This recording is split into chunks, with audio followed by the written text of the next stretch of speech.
রাজ্য জুড়ে লাগাতার তাপপ্রবাহে জেরবার সাধারণ মানুষ। শরীর থেকে ঘামের মধ্য দিয়ে জল তো বেরিয়েই যাচ্ছে। এই অবস্থায় নিজেকে আপনি কিভাবে হাইড্রেটেড রাখবেন? শরীরকে ঠান্ডা রাখার বেশ কয়েকটা সহজ টিপস রইল আপনাদের জন্য, কাজে লাগান। যতই গরম থাকুক, প্রত্যেক দিনের খাদ্য তালিকায় প্রয়োজনীয় প্রোটিন রাখা উচিত। গরম বলে না খাওয়ার অভ্যেস অনেকেরই থাকে, আর গরম বলে খাবার খাওয়া এড়িয়ে যাবেন এমনটা কিন্তু শরীরের জন্য ভীষণ খারাপ। কিন্তু কি খাবেন আপনি, সেটা নির্ভর করছে আপনারই ওপর।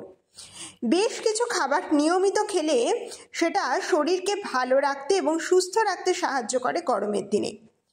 গরমে শরীরকে হাইড্রেটেড রাখতে প্রত্যেক দিন অন্তত 3 লিটার করে জল খেতে হবে। নিজের পছন্দের শরবতও খেতে পারেন। চা বা কফি খুব বেশি একটা খাবেন না। ফলের রস, জুস, মুদি এগুলোই খান। গরমের দিনে ব্রেকফাস্টে দই চিড়ে, আম চিড়ে, রুটি, ছাতু, এমনকি পাউরুটির মতো হালকা খাবার খেতেই পারেন। ভাতের সঙ্গে প্রচুর শাকসবজি খান। ছোট বড় মাছের হালকা পাতলা ঝোল খান, তাতে কিন্তু শরীর সুস্থ থাকবে। প্রচুর পরিমাণে ফল খান। তরমুজ, আম, কাঁঠাল, শসা, লিচু, জামরুলের মতো ফল খান, যাতে শরীর অনেক বেশি হাইড্রেটেড থাকে।